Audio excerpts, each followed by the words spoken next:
first one to pop on. Yeah, that's true. Okay, Jeff, you're live streaming and you have a quorum. Okay. And we must be just about 6 o'clock or thereabouts.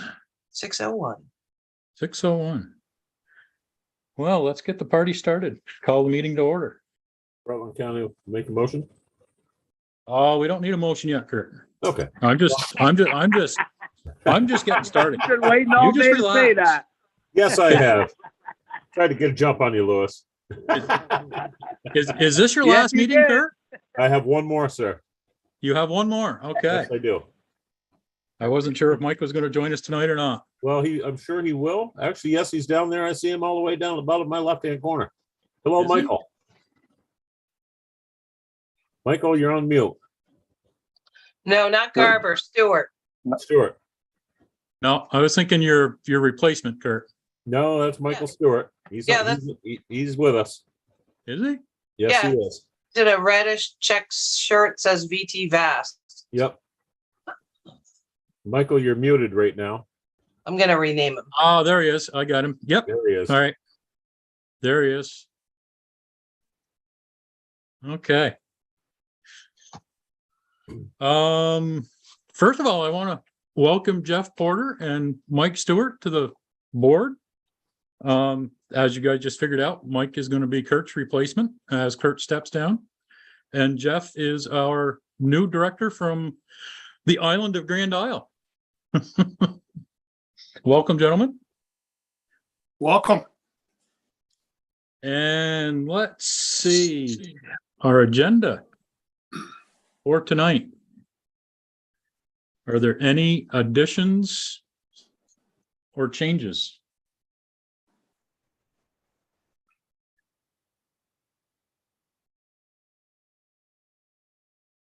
Hearing none, I will entertain a motion to approve the agenda. Rutland County will approve.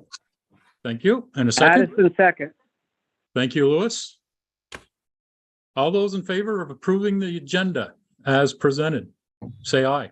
Aye. Aye. Or wave or whatever. Thank you. Secretary's report from the Board of Directors meeting after the annual meeting, our little special one. Any discussion on that first one? Any changes anybody's seen?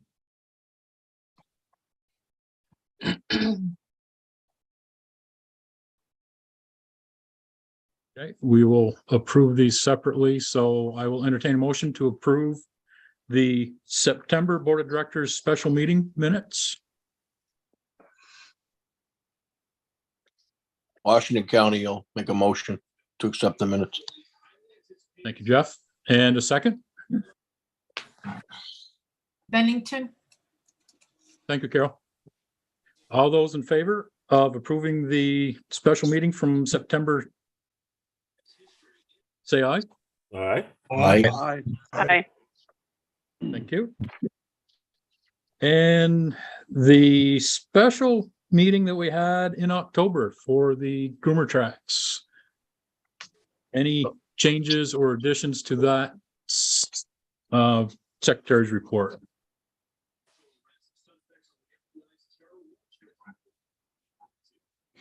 Hearing none, I will entertain a motion to approve those minutes. Rutland County will make a motion to approve minutes as presented. Thank you, Kurt. And a second, please. Addison. second. Thank you, Mike. That was Franklin. All those in favor, say aye. Aye. Thank you. Oh, that slides us down to the treasurer's report. Patty? okay, so the date is through September, so this is our full budget season, or 12 months of our budget. So again, I'm just gonna round. The income was, budget is 3.3 million. We had a monthly activity of about 40K. Income to date was 3.2, about 42K short of what we had expected. So overall, we're at 99% of our budget expectations compared to where we were last year. Last year, we were at 104%. Expenses through September, budget 2.7, monthly activity of 96K. That's operating, the annual meeting, the printing of, I think it's a traveler's guide, the IRS club reviews, government relations, all that stuff. A lot of little things that added up to that 96. Expenses today is 2.2. Remaining expense balance through September is 555,000. So we completed our budget season at 80% of our budget expectations. Compared to last year, we were at 88%. There you go. Any questions for Patty on the treasurer's report? In our income shortfall, was it a particular area? Was it just membership Yeah. or where was it? It was the Primarily- magazine. Yeah, the magazine, I was gonna say, it's in the PR marketing and grant. You'll see it in the budget was 489K and the actual income was 140K. So we made it Oh. up in other areas, but that was the one where we took the hit. Oh, it was a big ball. Okay. It was Because we're like no longer publishing a fall issue. yeah, like Patty said, it was the magazine, but it was also the way the grants fall in the Trails Fund. Because we never know when we're going to get them, even though it's a wash, income and expenses. Yeah, it's flow through. Yep. What was your comment again, Beth? You got, There's no income for a fall issue because we're not publishing a fall issue this year. right. Thank you. All those in favor? Oh, actually, let me entertain a motion before we take a vote to approve the treasurer's report, please. Windsor County make a motion to, Thank you, Jug. And a second, please. Rutland County will second. Thank you, Kurt. All those in favor of approving the treasurer's report, say aye. Aye. Thank you. Just so everyone's clear, the majority of this is not from the magazine. It's from the state not giving us our RTP funds for grooming. And so that's the majority of the shortfall. So it's not money that we're not going to get.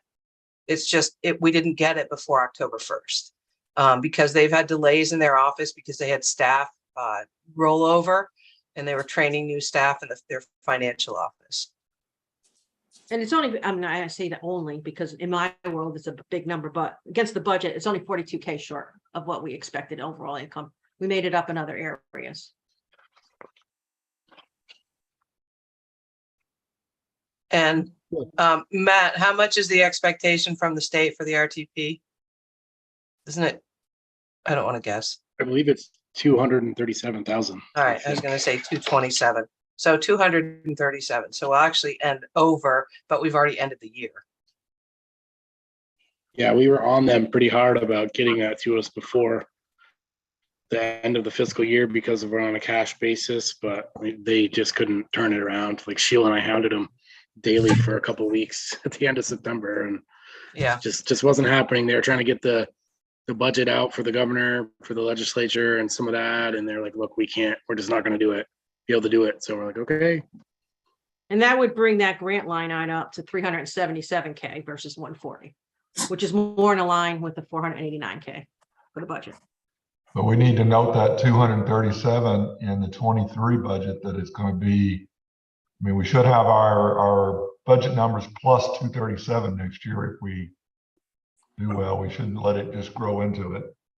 No, we will. We've always noted it because this isn't the first time that either the state's been late or the feds have had, because they just have a different fiscal year than us. So it's not the first time. So it will be noted in the notes as we progress through the year that's why that line item is so high.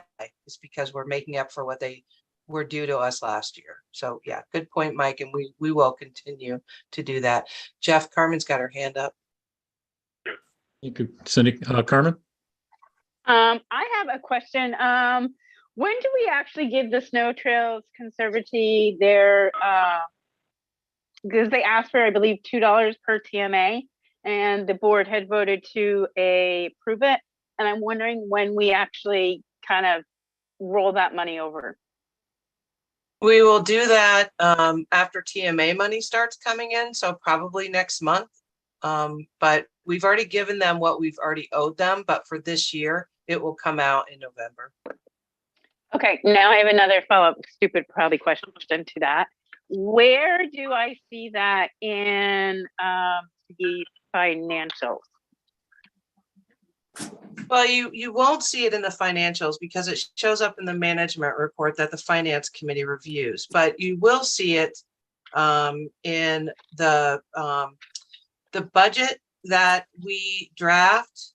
Down at the very bottom, it tells you in the management report what monies are due to the different accounts. Okay. There's no timeline for it. We just want to make sure that because we It's spent a accounted lot for. on the RRG this year, that we have enough cash, you know, in the vast checking account. So we're waiting to move some of that money until some monies come in from selling TMAs. We're not in any crisis period or anything. It's just that we want to make sure that we're getting some TMA money in to move that money over.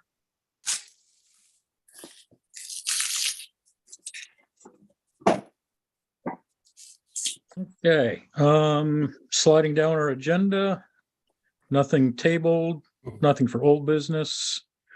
Brings us to item 8A.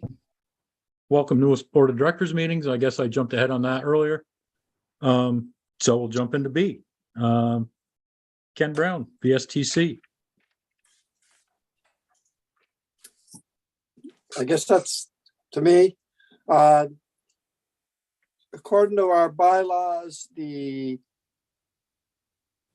members for the Snow Trails Conservancy have to be approved by the board of directors. And we've asked Ken to be a member, and we need that approval from the board of directors for him to be a trustee.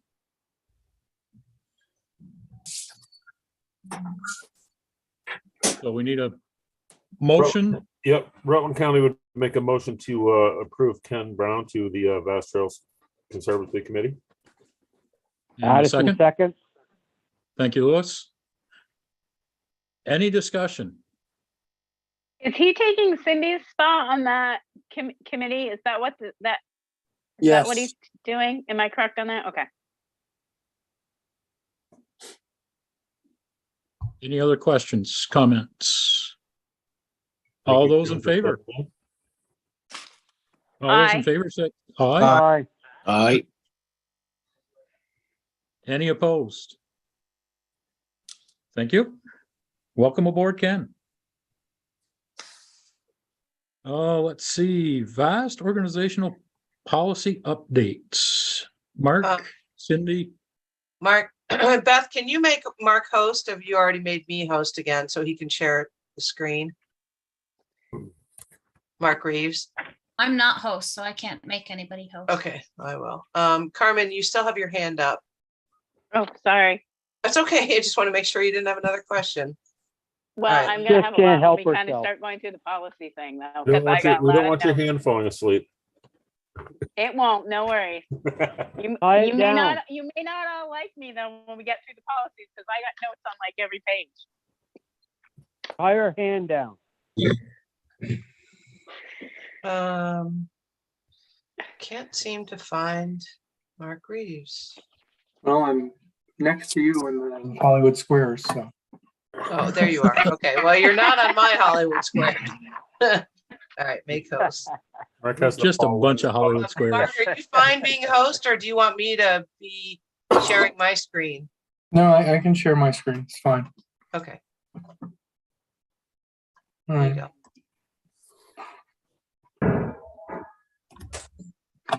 All right. Cindy, do you want to lead off about why we started doing this?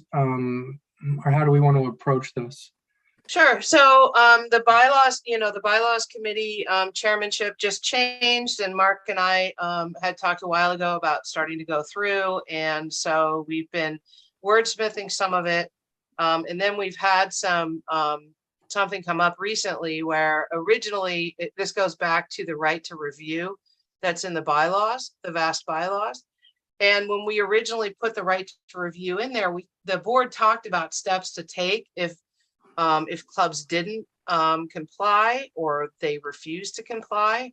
But we never put it in policy because the board felt like it was too heavy for the bylaws. The bylaws is more like the skeleton structure and the flesh is more like the policy. So now throughout the review process, we've never had a club just flatly refuse, just say, nope, we're not going to do it.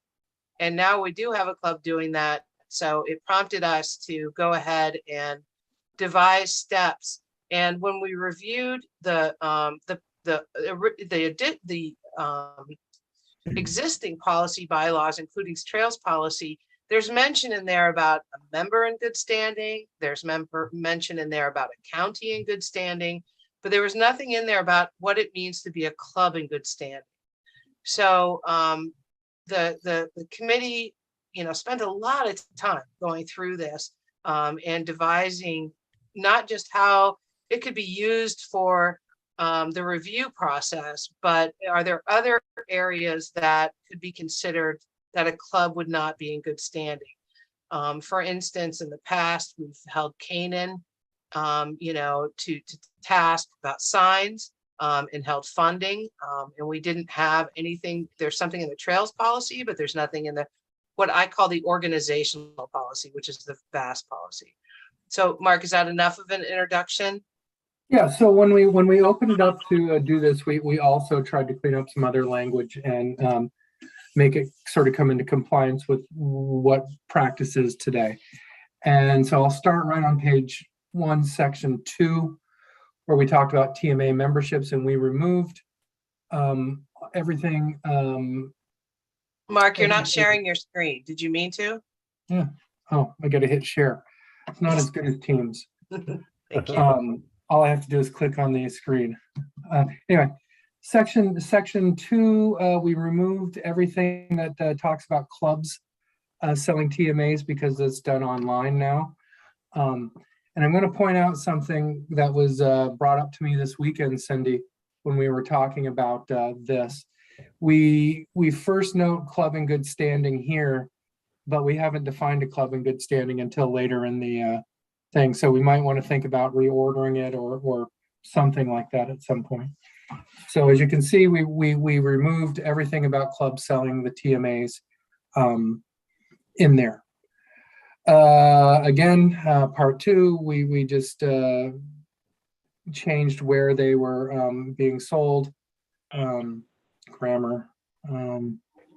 Any questions yet, Carmen? Page 1, go ahead. What? Well, no, because I'm glad somebody brought that to your attention because I had made a note about that, but I also made a note wondering if you could just maybe reference that section of the policy because we do it later in the policy manual. You reference another section of the bylaws to find that information, and I'm wondering if that would just fix that issue if we just made a reference to whatever. I think it's section 7 or something.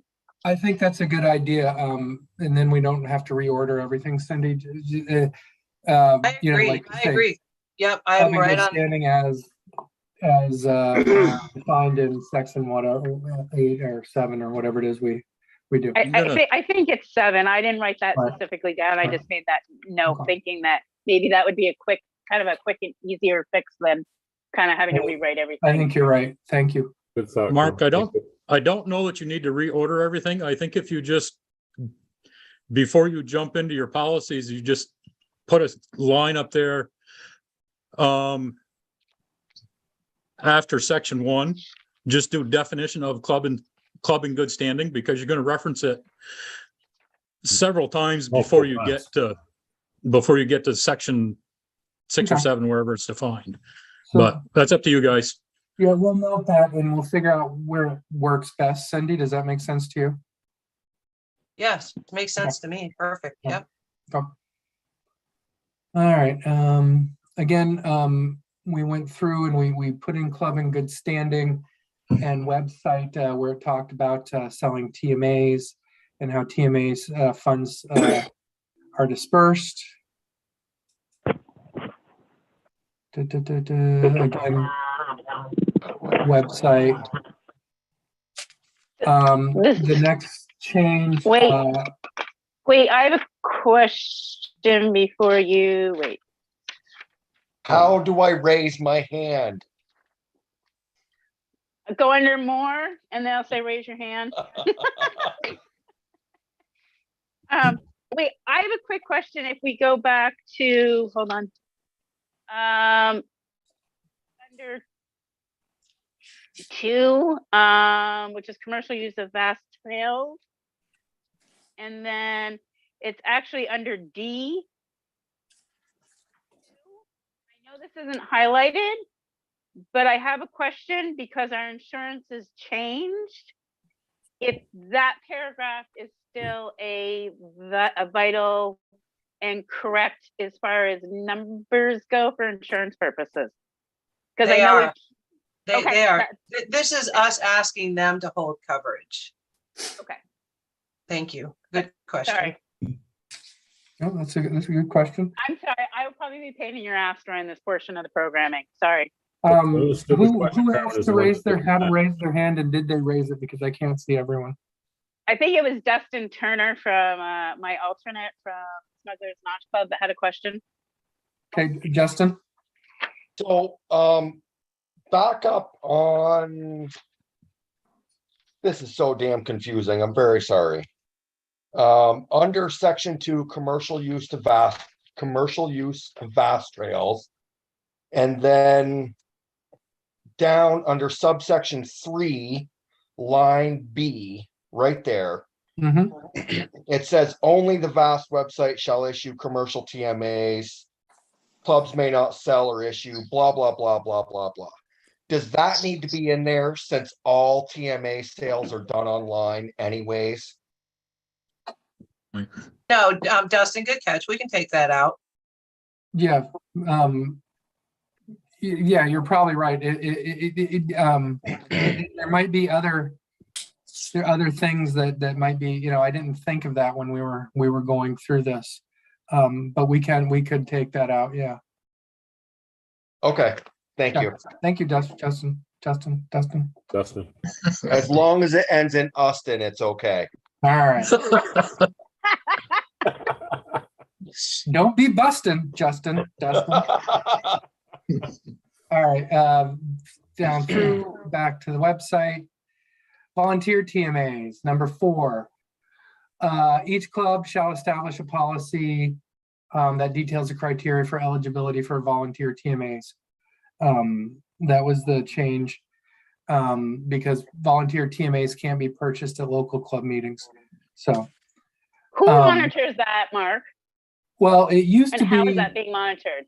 It used to require clubs to have a copy of their policy on file at the VAST office, but it hadn't been being followed. And that was removed a few years ago. And I'm not sure exactly when, but I remember it being removed. So there's no one really monitoring that. The question is, do we want to monitor it? Yeah, I can speak to this. So basically, we're leaving it up to the clubs to have their own club policy on how they distribute. What we monitor at the VAST level is how many TMAs each club gets each year based on mileage. So that's as far as we monitor it. From my conversations, the majority of clubs do have policies in place in a structure. Maybe some don't, but we did. I don't remember how long ago we took it out, but it was quite a few years ago that they had to also give their policy to us to have on file.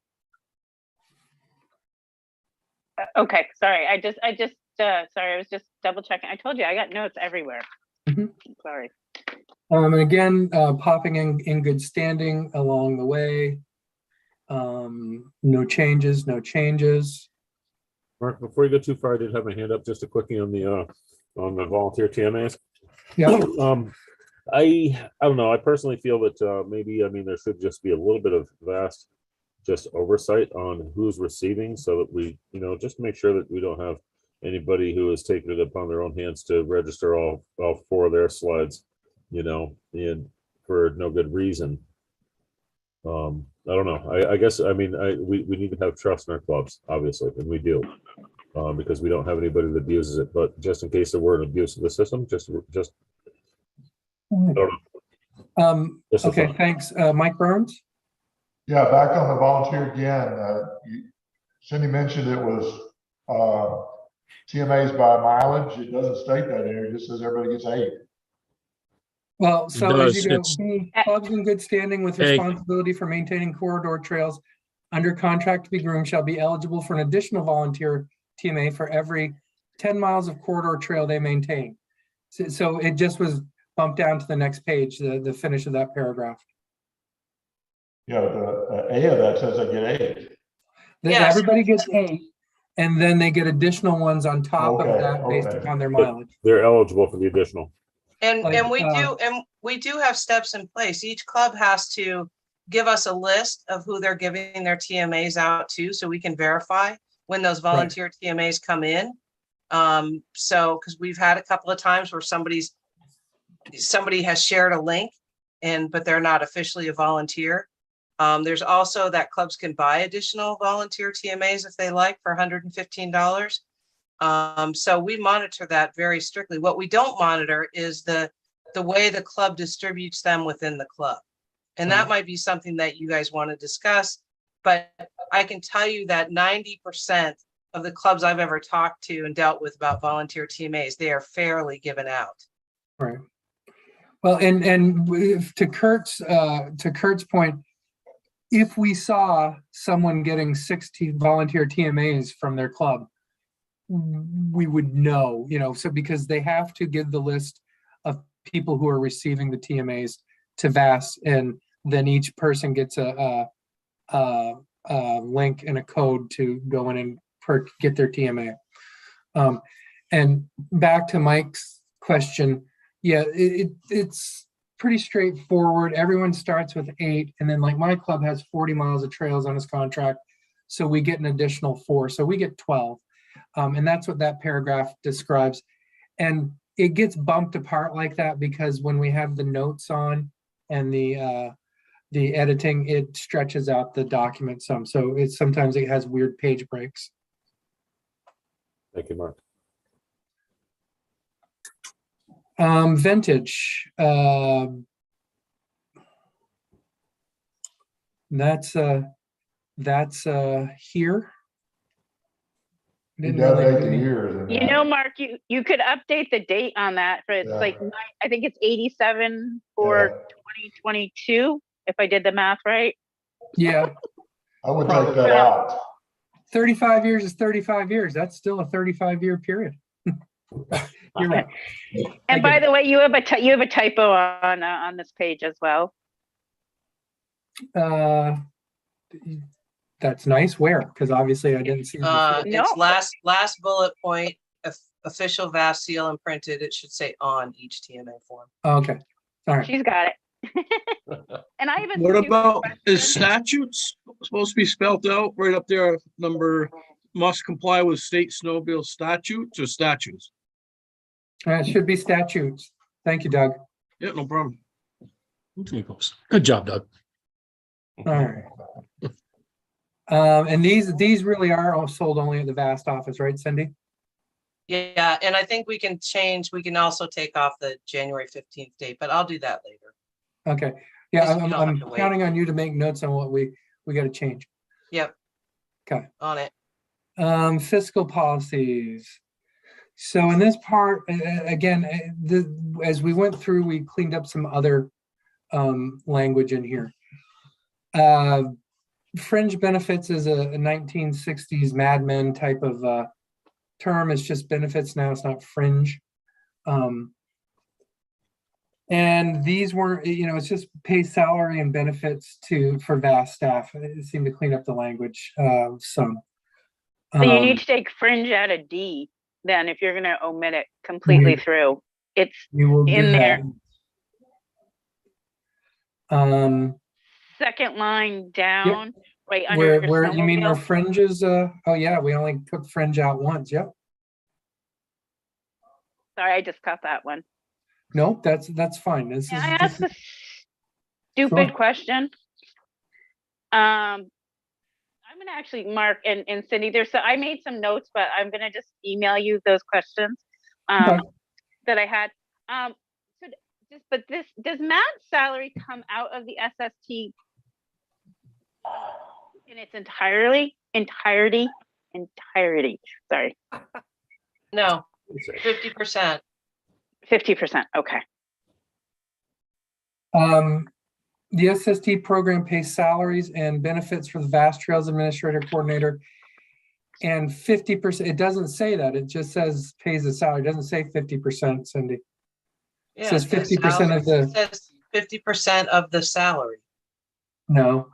The SSTP program pays salaries and benefits for the Fast Trails Administrator and Coordinator. And 50% of salary and benefits for the administrative support Oh, person. you're right. Yep, you're right. Yep. So if, yeah, I didn't Actually- notice that because I didn't know there was a difference. Okay. All right.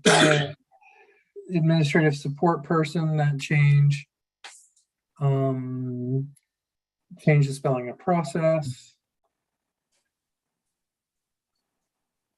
SST budget, the Trails Administrator with the assistance of the Finance Manager, that's a change to what the current practice is.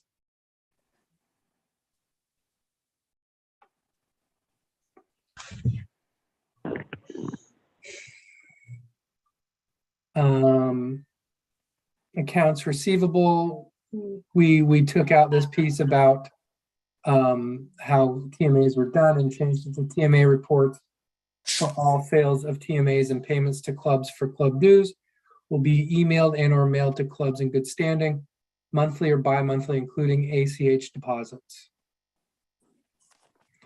And the reason it's monthly or bi-monthly is because like now, you know, you're not selling very many, so it's monthly, but when it gets busy, the reports go out more often.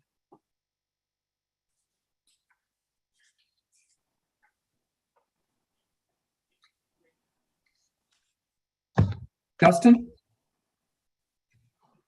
So under travel expenses and reimbursement, line D, it says VAST employees, directors, and officers shall receive complimentary tickets to the VAST annual banquet.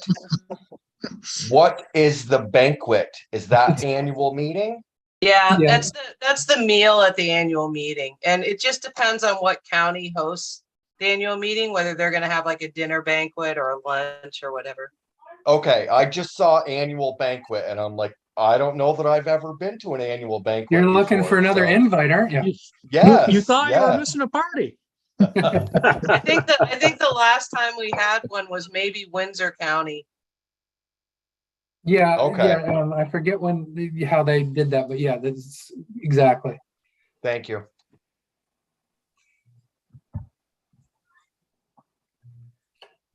No changes, no changes.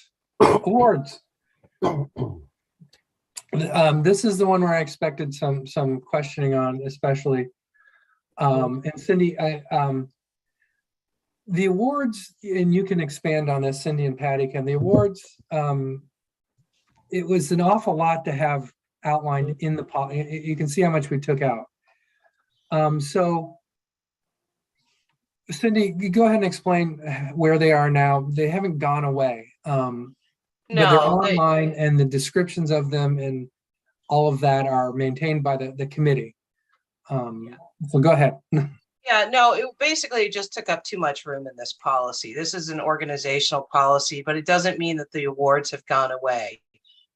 It's, you know, the awards and nominating committee have a list and descriptions and all of that. It's also on the VAST website under awards. Yeah, Each award is broken down with a description on vtvast.org. Carmen? So maybe with that thought in mind, Patty, could we maybe just put just another sentence that says descriptions can be found on the vtvast.org website and like just direct people where to go maybe? Yeah, we had talked about that. Yeah, and if you know over in the left, my note, RM, that's me, Reeves Mark. I said the same thing. I'm not sure deleting it without explaining where the criteria resides is a wise thing to do. Yeah, I think we had Mike? talked about adding a line item to reference where they can find the different. Mike That way you're Burns? only updating it in one spot too. Right. Is that June 1 date correct? No. So I also, that changed to April 1, didn't it? It's April to May. May one. Yeah, it was one. Mike has his hand up. Yeah, does moving this out of the policy and moving it to the location change the approval for the descriptions and stuff? I don't think so. In the Jeff, bylaws, it bylaws says go to the meeting and stuff. Now it wouldn't. Oh, yeah, but this is policy, so this didn't go to the meeting either. This is approved by the board. right. Policy is approved by the board. Okay. So the committee So- could change any of those criteria without the board's understanding and approval. Okay. True. Pat, Yes, I'm just saying hi. You weren't here when we started. we heard you might have been taking a nap. no, I wasn't. I was feeding my face. All right, so again, this is all striking out of here, moving, as we should say, to its new home or its other Yeah. home. Can you just, Cindy, I know you're taking notes and I took some too. Just make sure that June 1st is May 1st. Got it. Thanks. This is a lot of pages. Didn't do anything on the scholarship. Okay. This is where we get to what a club in good standing is. So we set out the purpose, and it's hard to read in this version, but in the interest of transparency, we wanted to see what was you to see what was changed. So, and Carmen, I'll get to you after I read this. It is Lovely. vast responsibility to manage the organization effectively and efficiently, to maintain accountability and transparency for all expenditures, including grant in aid. VAS requires all county and individual clubs to be clubs in good standing by following all policies and bylaws. Okay, Carmen? Okay, so first, under 7A, your purpose, I think it should say, it is vast. It does say ability it. It to- does say that. Oh, it didn't say that on mine. Must be the way it printed. Okay, that's okay. I No, it just says get it my on the printer. front. Huh. Well, mine didn't print that way, but that's, it's fine. Whatever. It's probably my printer. Well, and Um, again, sometimes because of the way I have it so that you could see what was crossed out, it gets busy to read. There's no Mark, doubt. Mark, I have a suggestion, because what we basically did here was we took out all the pages about the vast news. And so I would suggest that you talk about either taking out all of the vast news or the new club in good standing, and maybe just change it to take off the review Okay. so they can see the new, what you've put in there, because they're totally two different things. So as you can see, I've switched over to my Word version. And I took off we're showing no markup. So I'll get down to page section 7. And here's where we, so what we did was we took the section that was talked about the vast news, removed that, and here's the new language for club in good standing. So to Carmen's point, it starts out, it is vast responsibility to manage the organization effectively and efficiently, to maintain accountability and transparency for all expenditures, including grant and aid. VAST requires all county and individual clubs to be clubs in good standing by following all policies and bylaws. Part B sets out the qualification. For clubs to maintain their good standing status, they must comply with VAST policies and bylaws and county policy and bylaws, including but not limited to, and then we laid out 5 qualifications. Records request is defined in section 8 of this policy manual and article 2, section 5, right to review in the VAST bylaws. 2, VAST organizational policy, which is this: VAST trails policy, VAST trail signage policy, VAST grant and aid policies. Additionally, clubs must refrain from any other action considered detrimental to VAST as determined by the VAST Board of Directors. All right, Carmen? Thank you. Sorry. No, that's all. You're No making me reason to feel bad apologize. because I sat and ran and just made notes everywhere, but my printer's being a little weird. So it's very, possible that it just squeezed it together. That was all. But I Okay. but I Mike have a Stewart? question in Oh, you C. did have a question. I thought, okay, go ahead, Carmen. Yeah, then but we'll go that's to- when we get, I don't think we're to that part though. It's in section C. Okay. I've got a Mike? question. I've got a question for you, Mark, and it's something that that Kurt and I have been talking about a little bit at our last county meeting. We have a couple clubs in our county that appear to don't want to come to the county meetings. Mhm. I just want to know, I don't know if Kurt's already dealt with this or what, but I'd kind of like an understanding on that too. I guess you're supposed to not miss more than 5 meetings a year. Is that And, what your bylaw, the county bylaws say? Well, according to our previous bylaws, which nobody could find a copy of anywhere, so we did with Jeff's help rework county bylaws, and I did write up an addendum, and it'll be brought up at this week's meeting to be voted. Okay. So basically, with this in place, it'll basically be a mirror of this. I mean, because we've always required clubs to attend at least 5 meetings annually to maintain their status within the county and within VAST. Okay, So- that answers my question. Yep, and Okay. well, just for full awareness for everybody, I mean, we've had, for the most part, as long as I've been involved with Rutland County Snowmobilers, we've always had excellent attendance by the clubs in the county. And since COVID, we've had one club in particular that, I mean, realistically, we've done them on Zoom.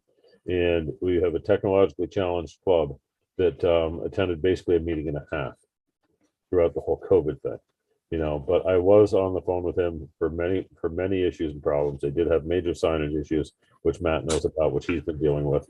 And they do have a new guy that's stepping up. And I'm going to make it a point to shoot him a message tonight to make sure that he tries to get to his first meeting, because he already missed our first meeting of the season. And we want to see him step in on the right note and get the help that he needs from the county to succeed over there. It's a lot of work. Carmen, did you have another question? Oh, when we get to the next part of C, I haven't heard it answered yet. Sorry. All right, well, yeah, okay, loss of good standing designation. For VAST to revoke a club's good standing designation, the following steps must be taken. The club must be notified in writing by certified mail and email using a read receipt that VAST has determined that the club is in violation of one or more standards for maintaining good standing designation. The deficiency notification must contain the following: an explanation of the areas considered deficient, steps the club must take to come into compliance. Clubs will have 30 days from the date of the notification is received to respond to the issues in writing to VAST. If a club does not respond within 30 days with a plan of action to address the areas deemed deficient, the revocation process will proceed. All decisions to revoke a club's good standing designation must be approved with a 2/3 majority vote of the board of directors. So over the weekend, when I was with Jeff and Julianne and Mike, we talked about this some. And my point of view was I wanted to make it a high hurdle to revoke a club's good standing. I didn't want it to be as easy as saying, I don't like that guy. So it needs to be something major and something that's a process to do to revoke it. As you go down, you'll see how clubs can get their good standing status back, and it's a lower bar to cross. Jeff made some good points about what happens if a club is particularly adept at lobbying board members and we don't get a 2/3 vote. Then any actions that VAST could take against the club to bring them to hold bear for following the policy are moot. We can't do anything, and I agree with that. However, if a club is that good at convincing 2/3 of this board, then maybe they're not. Maybe there is an issue with them being in good standing. But I'm open to suggestions about that, and that's one of the reasons why we have to bring it before the board, because the committee works on it, and then the board will have their say in what we need to change, just like we've changed everything else. So Carmen, go ahead. Okay, so my question is, obviously, and I think Cindy stated this earlier, unless I misinterpreted, but we have an example of a club that is not willing, is my understanding, to come into compliance, which would then mean that they are not a club in good standing.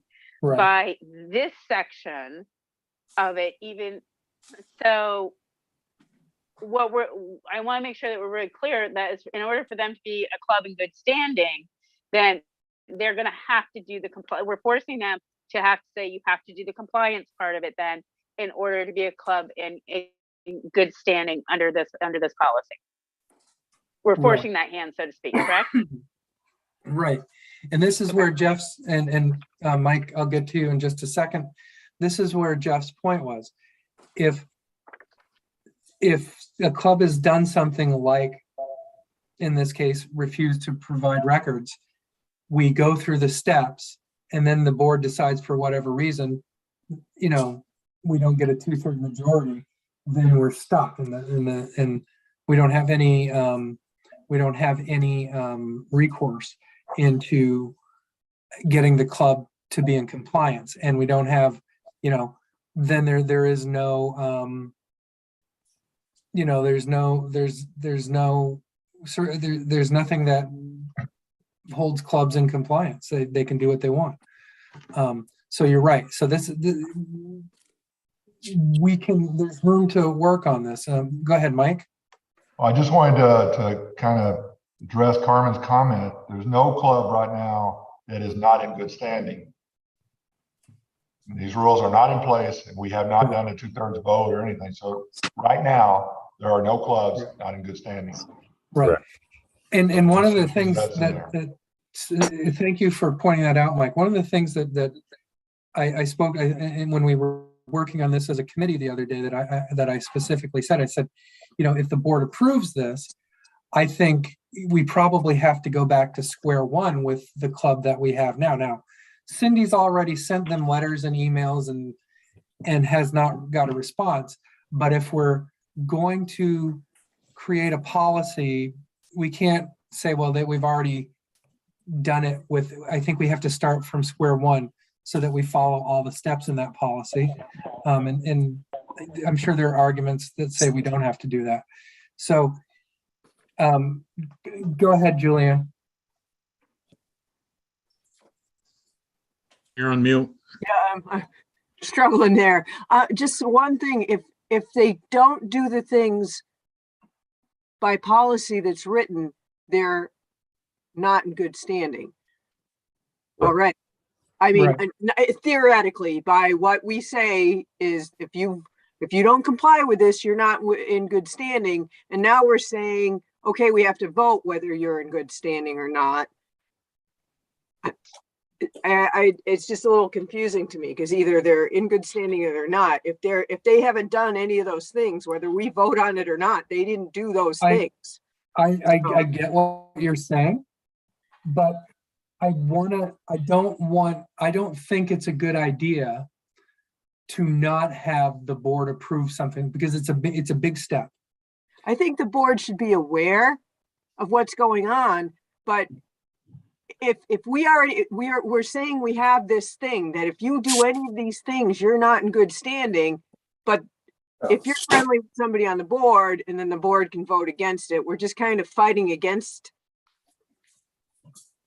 And like I said, I wanted to make it a tough standard to get to because it's a major deal. I mean, oh, I agree. It shouldn't be an easy thing, but if they're not doing something, then they're already not in good standing. So I guess that's all I have. I'll get to Jeff and then Mike. So Jeff, what we could do is remove or change 5.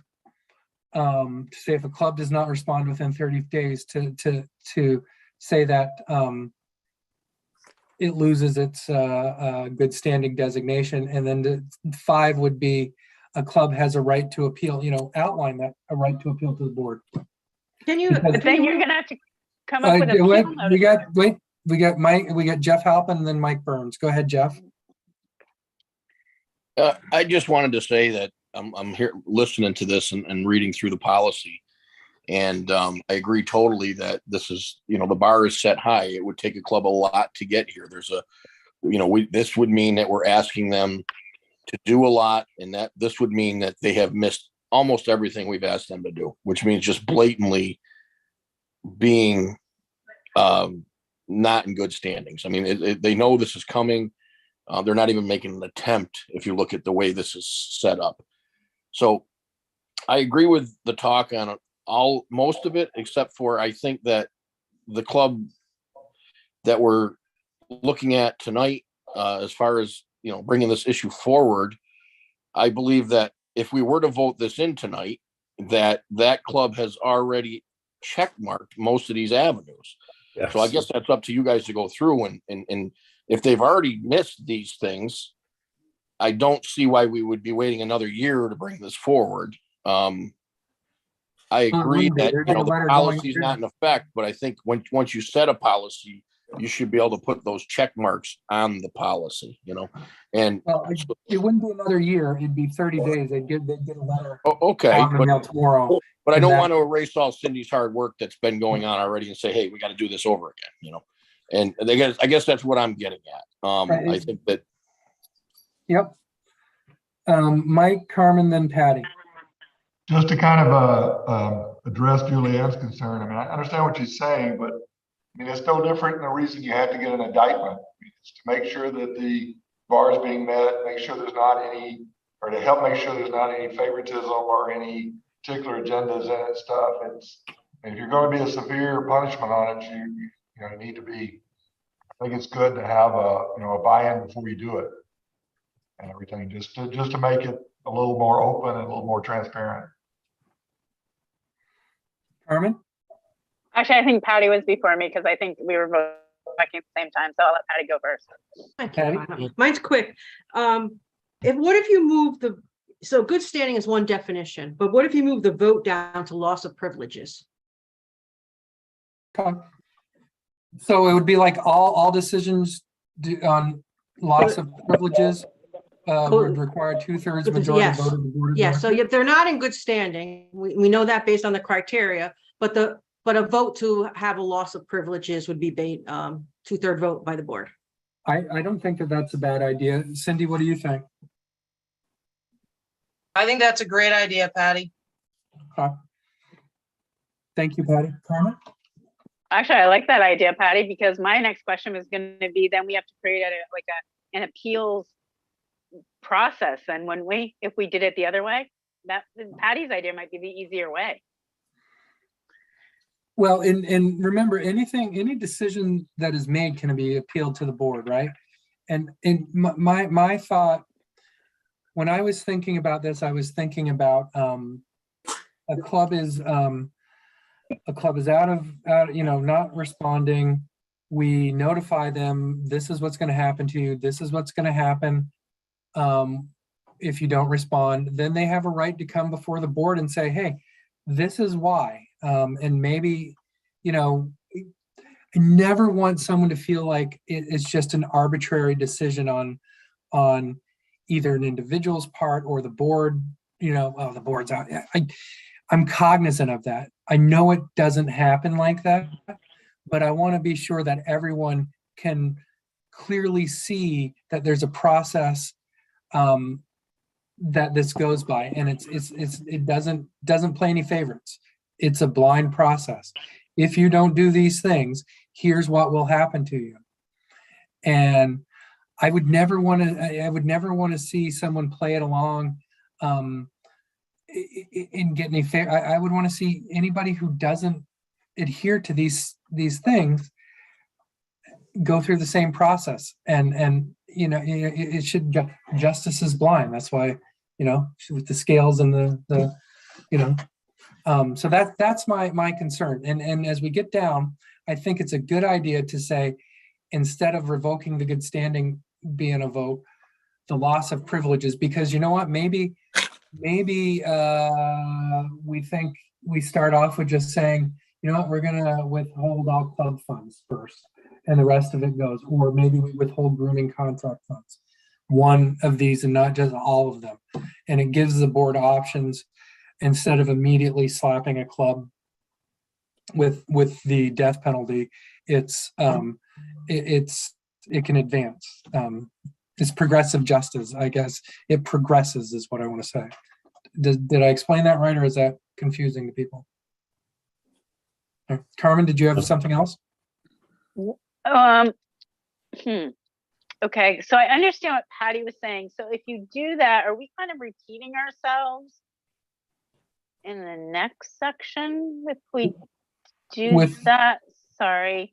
You mean with if we move the decision, the 2/3 majority down to just voting on the loss of privileges?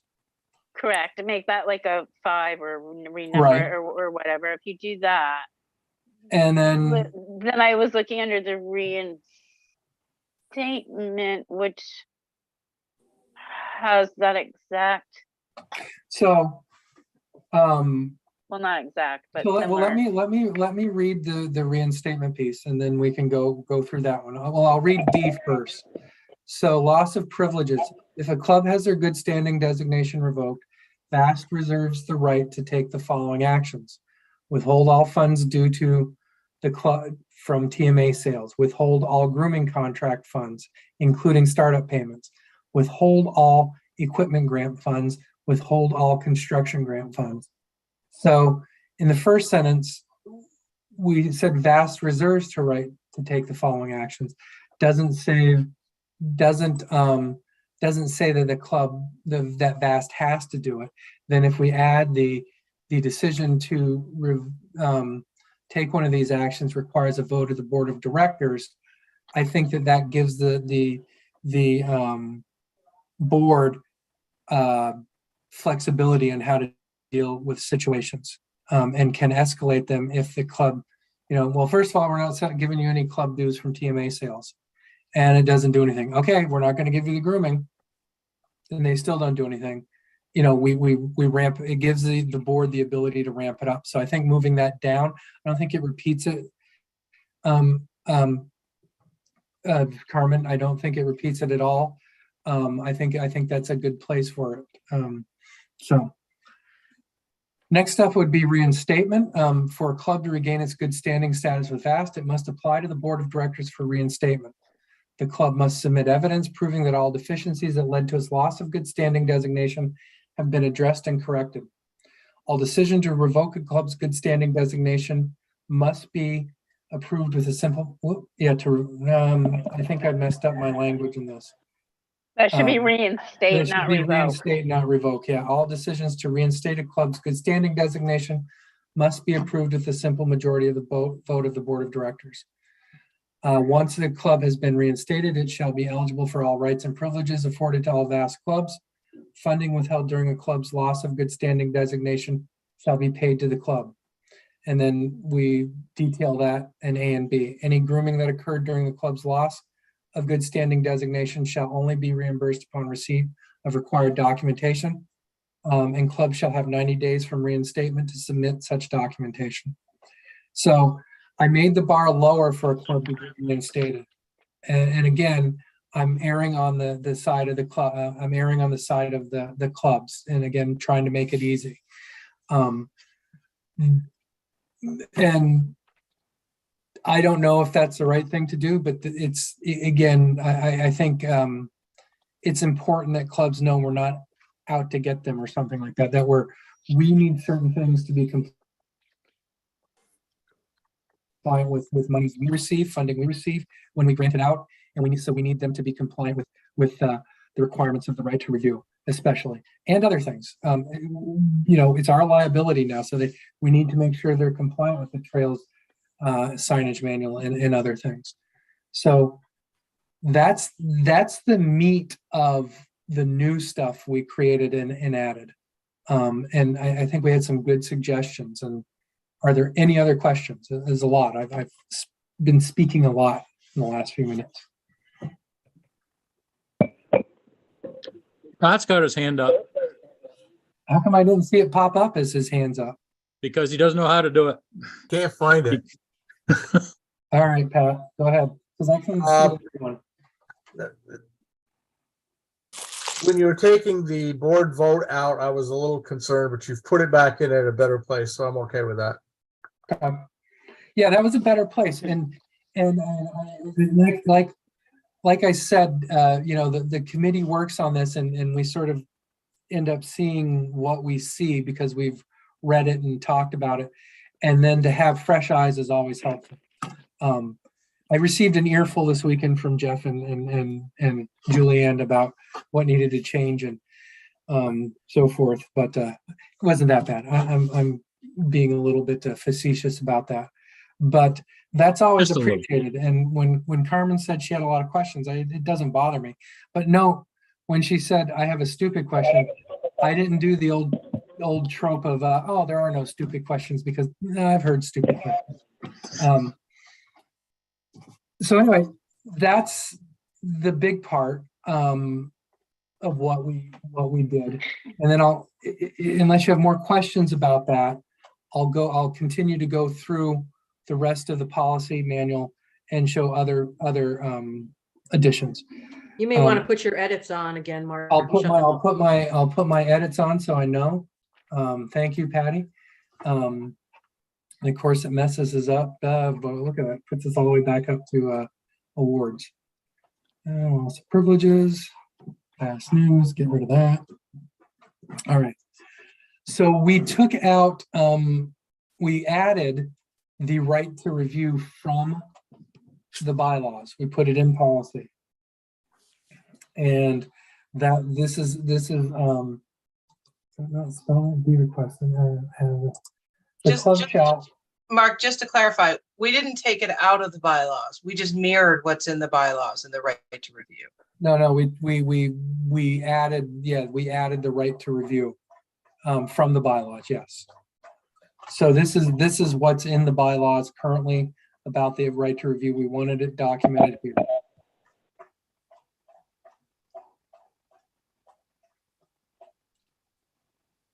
You need your bullet points, or at least they didn't print on mine. Let me rephrase that. The bullet points didn't print on mine. I don't know if maybe you had them or not, sorry. Which bullet point? On those you just did for the review section of it? Oh, yeah, well, let me tell you, I took off the edits. So, oh, that's all the way down to conflict of interest and stuff, sorry. Let me get back up. So, having good standing. That's that. Then right to review. And then it just goes straight. Should those be bullet points? No. I didn't have any bullet points. Okay. Are you talking about the comments, Carmen, on the side? Talking about all the vast news stuff you took out with all those bullet points right before this. Yeah. I didn't know if it should say like A, B, and C, but then you just said it mirrored the bylaws. It mirrors the bylaws, yes. Sorry. It's fine. No, it's fine. I've done a lot of reading this weekend. All right. There. And then duties and responsibilities, and I don't know if we changed anything down here, Cindy. We did not. I think we're pretty much at the end of the changes. I just have Mike's got his hand up. Oh, I'm sorry, Mike.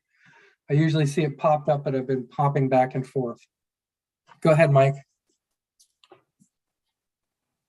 Back on the backwards on the right to review and stuff. And I don't expect necessarily an answer on this one, but you know, we've been kind of focusing on the one example that we have.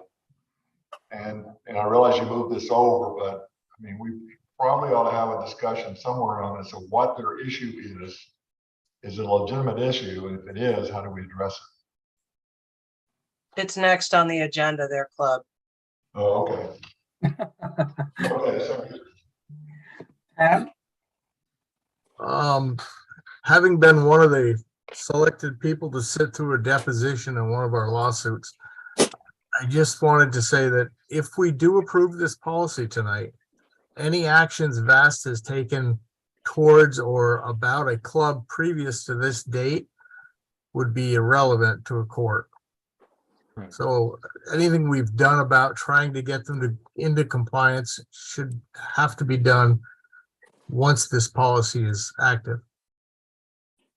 Yeah, I brought that up and I mentioned it to the committee that if it was with especially this particular, because it was brought to our attention because of the actions of one club that we're dealing with now, that we probably have to start sort of from square one with the new policy if it's approved. Is that what you're saying? Yes. I think you're right. Just to make sure we're covered and that we've done it by the book to the letter. Carmen? Oh, well, I guess I should ask if there's any other questions because you were moving down through. As you were moving down through, I had a silly question or comment. Okay, go ahead. Go ahead. It's under 7. It says duties and procedures of VAST committee chairs. And it's the last procedures. Yeah. It's the last paragraph. It says fax. Does anybody actually fax other than the federal government anymore? We still get faxes at the office, unfortunately. Oh. Yeah, unfortunately, Okay. and I still get them occasionally that we discourage them. But there's certainly, it doesn't pertain to this, but there are certain things, especially in medical records world, that people don't trust email and they want it a fax because they think that no one could be walking by a fax machine and just take off protected health information, but there are like a Central Vermont Medical Center, if you were doing a records request, they would only fax it to you. Anyway. I'm sorry, I just thought I'd ask because I don't know. I just thought it was No, odd. it's all right. Okay. That's So that's what the changes were. The only other changes we added here, the committee shall be appointed by the president and executive director. I think that was a common practice anyway. And we just copied it from the bylaws. And we copied it. And I was just going to say that's in the bylaws too. I'm going down through, but I didn't think there was any other changes we made. And then we get to the actual disclosures and stuff, the actual forms. You got the big one at the end you got rid of. Which one at the end? Oh yeah. Thank you, Jeff. We got rid of the LVRT stuff too. That's like another 24 pages we're getting rid of. Yes. As everyone knows, I don't know if you don't know, you might have heard. This isn't our responsibility anymore, so we don't have to have an LVRTC thing in our policy. Jessie Hudson, I don't even remember her.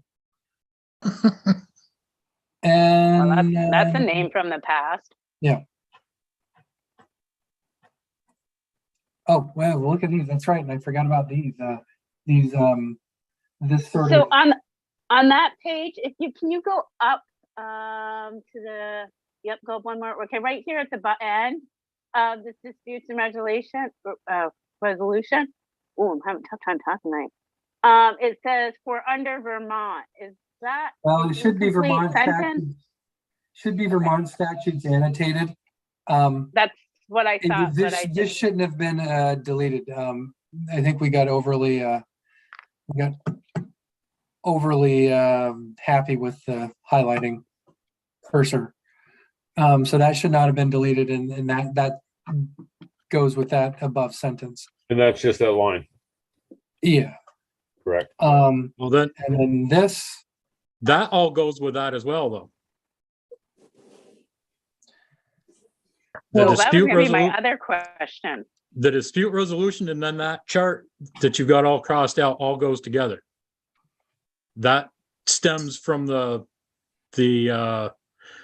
Barnard Bridgewater fiasco we had many moons ago.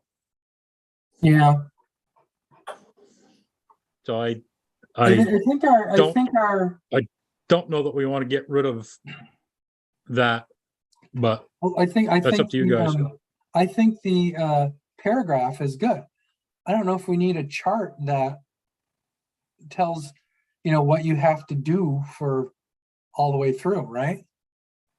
I don't know if the chart's needed, is what I'm saying. I don't think you need the Question chart. for Hans. I don't think that you need the chart. That works. I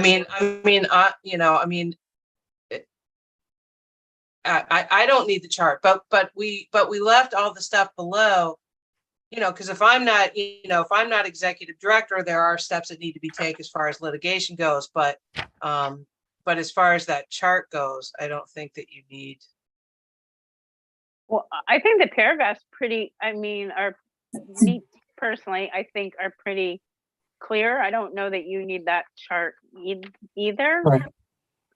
I think we just need to fix that one sentence that was taken out. We need to fix the one sentence. Like I said, got a little bit happy with the cursor. A little cursor happy. Well, it's fine. I was just reading through and I was like, I don't think he meant to take that out, but I should ask. Nope, that's fine. And then accounting for the cost of computer software, we're a little bit past SOP 98-1. I don't, this seems very specific. I believe that was added at the request of the auditors at one point in time.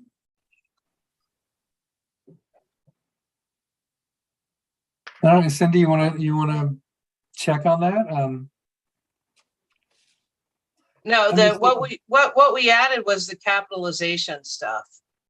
This stuff was here before, the accounting for cost of computer software. This capitalization policy, right? But I believe it came from the auditors back then too. I think it's outdated. It's when we used to buy software, not just buy a license, like now everything's downloaded. You don't actually buy the software and have it in your office, and only so many people can put it on a computer, that kind of thing. Yeah, software as a service, SaaS. I think you're right. I think it's out of date. I mean, just SOP 98, it's 22 years ago, 24 years ago. Carmen? Oh, I'm sorry, Fred, take my hand down. Sorry. Okay. Yeah, I've had it up for so long. And then this is a record of the revisions that have been made.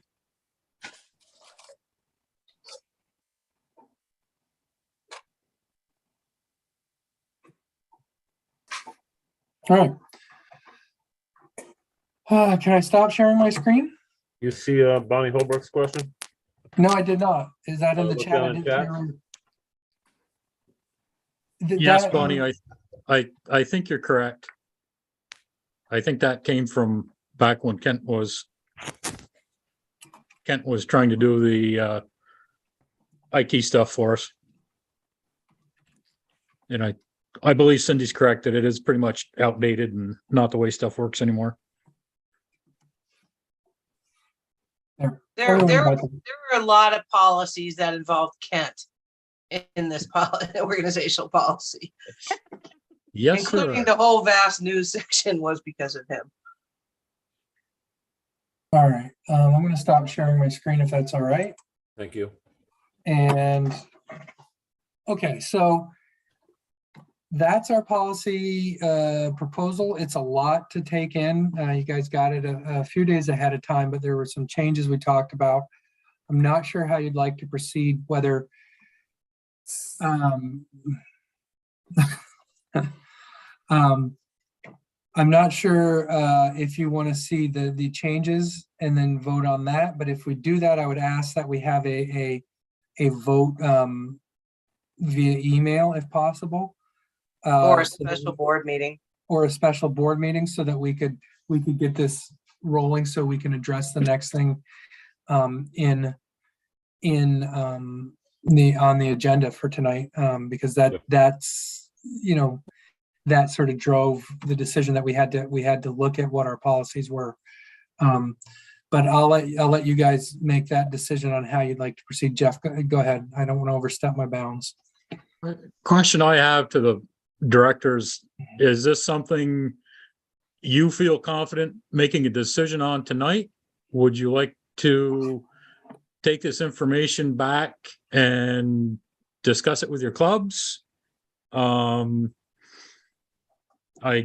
know we've got a pending issue, and I agree with Pat that we need to restart that process once we approve policy that kind of gives us a little more tooth in our bite, so to speak. But I will, kind of take your thoughts on whether you feel comfortable voting on this tonight, or whether you would like to see the revisions discussed, sent out by email, and we can pull a special Zoom meeting, or we can do an email vote. I'm kind of not set in stone either way. Pat, go ahead.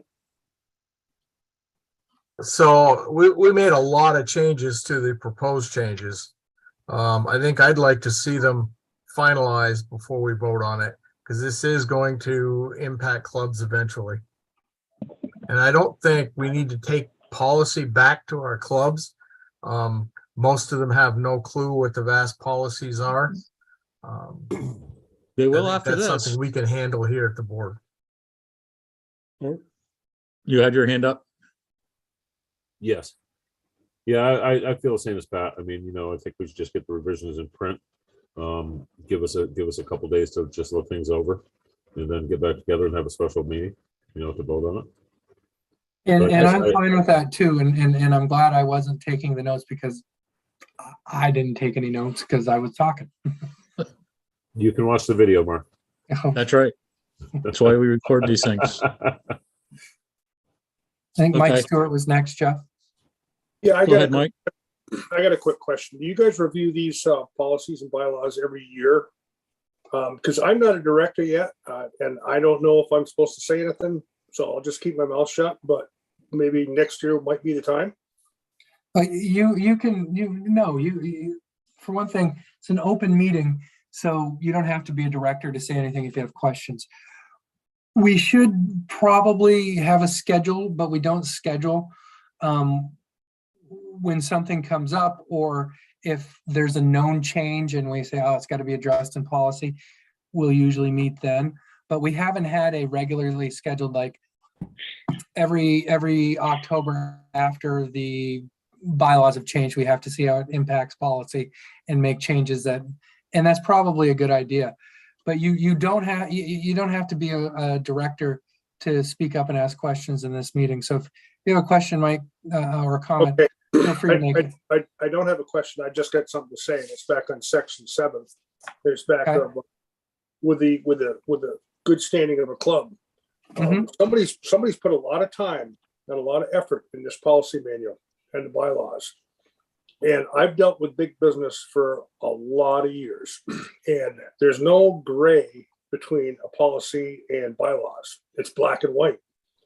So, I mean, if a club is out of good standing, I don't know why you guys are thinking about doing a 2/3 vote to give them a second chance before you tell them that they're out of good standing. I think VAST should give those guys a written notice, give them 30 days to comply, and that's it. I agree. I mean, I understand, I get it about these clubs, but for Christ's sakes, there's no black or there's no gray. It's all black and white. Either you're in or you're out. And that's big business. We're playing on a lot of private people's land. We're playing on state land. We're dealing with vast insurance, which we don't want to mess around with. I mean, it's a compliance issue. If you want to be a club in good standing, you know the deal. Get it done. I don't necessarily disagree, Mike. But what I will say is that because we are an organization made up of our members, the clubs, we do have to show some deference and not have an immediate, we have to have I think we have to have a process. Again, I was deferential to the clubs, and I did that on purpose. And I wanted to give the board some tooth to its bite, as Jeff said, but I didn't want it to be ever be able to be considered arbitrary or capricious. I wanted there to be a process there so that people could feel like they had their say about why they weren't doing these things. Yeah. And that was it, simply. And it's because I think if it was an organization if we were organized differently, like they were children of us rather than us being a product of the membership, I think that we would be in a different position where we can say this. I think because VAST is a product of all of these clubs, it's from bottom up. I think we have to be a little bit careful on how we act, and how we put this into play. That was only my thought. But on the other side of that, if the majority of the board feels that that's the way it should be, that's the vote, and I'm fine with that too. This was our proposal to get your feedback. I think it was Carmen and then Jeff. I get what you're saying, Mark, and thank you for that. Okay, Carmen. So I'm going to agree with what Pat said. I mean, I think I would kind of like to see like a version of this with like not having the stuff all in red that's been taken out to kind of review it again a little bit. And Mike, I just want to say to you, I understand what you're saying, but I also understand Mark's point of it. I mean, our foundation of our system is based on trails because of our landowners and the backs of our volunteers, which is basically all of us. So things are gonna happen, and if that's the case, then I can cite, after being here for years, of things they're saying, well, if you're gonna go and be hardcore and say policy is policy and they shouldn't come to the board, well, then there's numerous times that there's a lot of things that we shouldn't have done. So I mean, I think we have to keep that in mind as well. This organization exists because of those landowners and the volunteers, and we are volunteers, all putting blood, sweat, and tears into this because we are passionate about it. But we do have to have some kind of guideline too to things. That's all I got for this portion. Jeff Halpin and Julie. I'm sorry, Jeff. That's all right.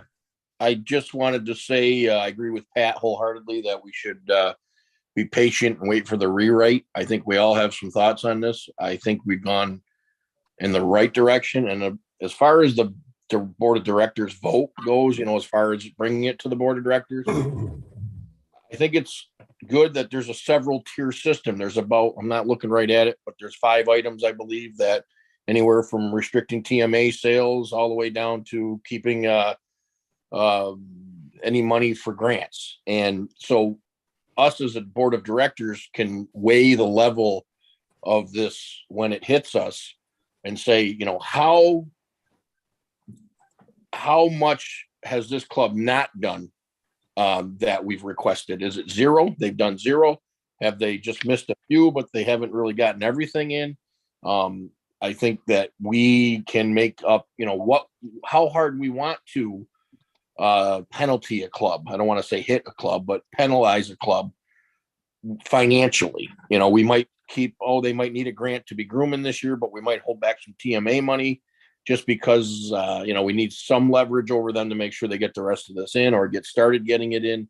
It doesn't have to be the whole carte blanche of restricting everything. I think we can set it up and tier it the way we want as a board to penalize the clubs if need be. And let's keep in mind, by the time the club gets to this level, they have been totally neglecting, because listen, Cindy and everybody down there that's asking for these records are very lenient on timelines and trying to get it in and work with these clubs, and everybody's trying to work with them. So to get to this point, to where it would come to our meeting in front of us, they would have to be blatantly neglecting everything that they've been asked to do. And at that point, we have some options there, and it doesn't have to be all 5 of those. It could be 1 or 2 of those, or whatever we decide as a club. And I think it's good that it has to come to us and talk about the amount that we want to penalize that club by hearing all the facts. Thank you. Thank you, Jeff. Julianne? I just wanted to mention one thing that we also talked about this weekend, and I don't know where it would be written in, but we were talking about education, because we were, one of the things that came up was why are clubs hesitant to share this information? Is it how it got decimated down from directors to county to the local clubs, that people were misinformed? Is there any way that we can, in the organizational policy, create a training for the financial side of the house that is mandatory? I know Pat and Cindy have put one together, but it was voluntary for clubs to participate. Maybe it's something that we should make mandatory, like the Trails Symposium in the spring, just so we know that the information is getting out to the right people correctly, and maybe that would prevent some of this that we're going to be talking about next from happening. I don't know that, but I feel I had a couple of clubs that were pretty adamant about not participating in the review process. And I feel like there needs to be some training and some education around that. And I think it should be mandatory, but that's just what I had. Thanks. Thank you, Julianne. Cindy? So the process is that when we contact the clubs, we do give them the educational information on how the process works, why the process works, what they need to do. We walk them through it hand in hand. And very often it can take a year. Like, all we're asking is for them to get in touch with the CPA so they can start making appointments with them. And the CPA walks them through it. Patty put together a great PowerPoint. So the education is there. This is the first time that we've ever had a club just flatly refuse. No, we're not giving you anything. And it's not coming to VAST, it's going directly to the CPA. So, so there is an education process.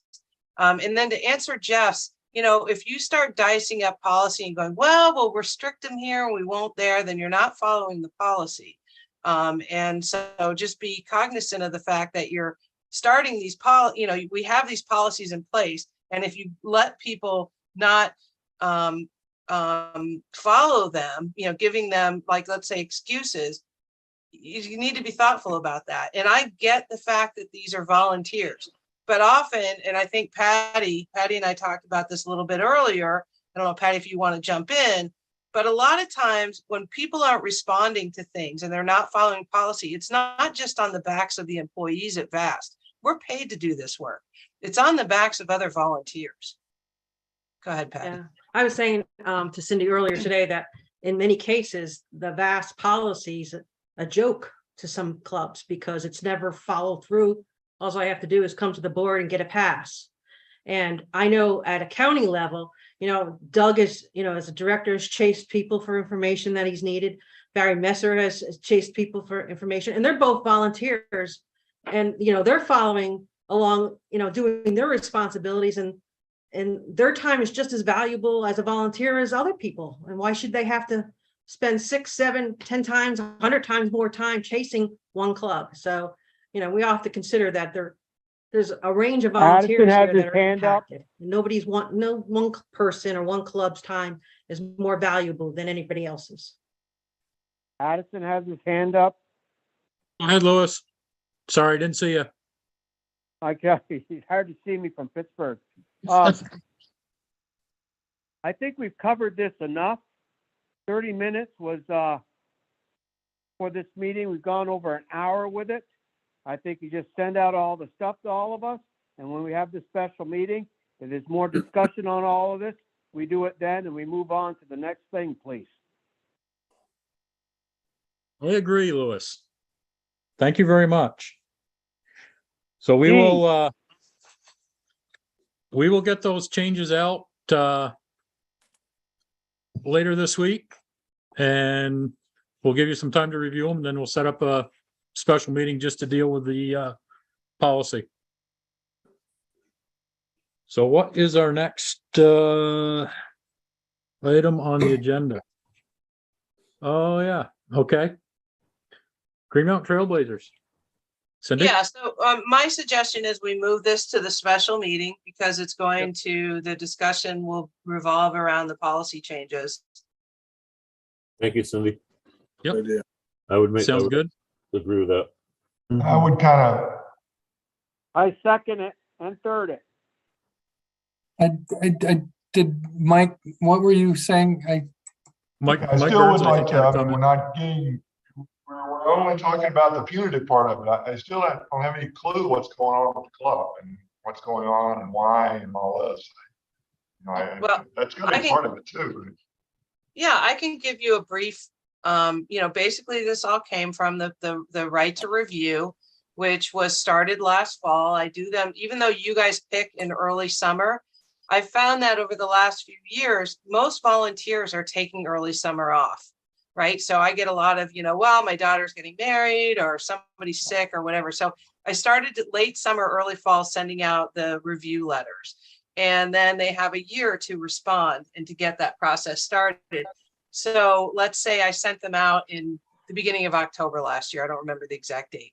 But so this year in August, I sent out a letter reminding them that they're, you know, in this, it wasn't just one letter. There were other emails. It included Patty's PowerPoint, you know, but then there was an official email that said, look, you have until September 1st to respond, and then gave them another 30 days till the end of September. You really need to respond, you know, just get the process started. Once I know you're in touch with Bonnie or CPA and the process is started, then you're in the good care, you know, then it can take as long as it takes, but let's get it started for the review process. So this club just flatly said, no, we are not, they told the CPA. She called me and she said they called and said, no, they will not comply to the vast right to review policy in the bylaws. But no reason given.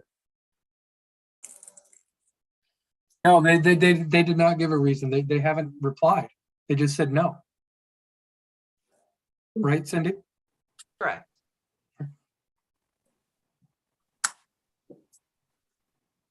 I mean, there are other issues maybe with this club not complying with other policies, but for all intents and purposes, it's really just about the right to review.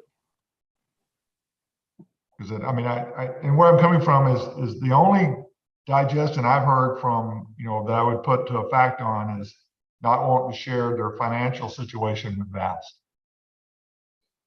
And I mean, to me, if, you know, if that's their concern, then we should address that. But if they're not giving any reason, then, you know, I don't know what to do. But I mean, none of my clubs have said anything one way or the other, but that's the one thing I've heard from different clubs, different people and stuff, is they don't want VAST to know what their financial situation is. We don't know. VAST VAST don't. does not see that information. It goes directly to a CPA. Right, but maybe we need to formalize that in an agreement between us and the CPA, or between the club and the CPA, or whatever, just for their comfort level. No, it is, but I think you're right, Mike. We could probably better educate. But it does say that in the letters that they receive, the VAST will not receive their financial information. It's all outlined, how they send it in, what happens, and then we get a report, but it has nothing to do with their financial status. It just has to do with compliance. We might consider going to the next step too, is addressing why they're concerned about VAST seeing their financials, and put out there what, if anything, we would do with that information, or what we won't do with that information, or something. And I don't expect to meet that tonight. It's just something that, you know, if that is a concern the clubs have, then maybe we ought to try to address it some way, somehow. Not tonight, but something somewhere. Yeah, that's all I had. Isn't that in the presentation that Patty Oh. did? Louis, I'm sorry that this is all like, it seems to be bothering you. Yes, it's in the, That's- it's You're in the going PowerPoint back to something we presentation. just decided not to do. Okay, guys, settle down. Yes, we'll further this discussion at the special meeting when we have it, when we get the policy squared away. If you have further questions on the policy, I would suggest that you direct them towards Mark and Cindy. And actually, Bruce Carlson is a new member of the Policy and Bylaws Committee as well. So No, it's Doug Jacobs. Bruce is new to personnel. Bruce is new to personnel. I'm sorry. And Carol And DeJean. Doug and, yep, Doug Jacobs and Carol. So I would yeah, maybe jot your thoughts down and pass them on to Mark and Cindy and the committee. And maybe they can address some of that in the rewrite. I'm always here. So I want to say for you new board members who've joined us, don't let this meeting spoil you. They're not always this much fun. He is right. Okay. Annual conflict of interest forms. Cindy. They're in your packet. Please fill them out. They're digital forms now too. If you got them emailed to you, make it easier. Just send them back to me to put on file, please.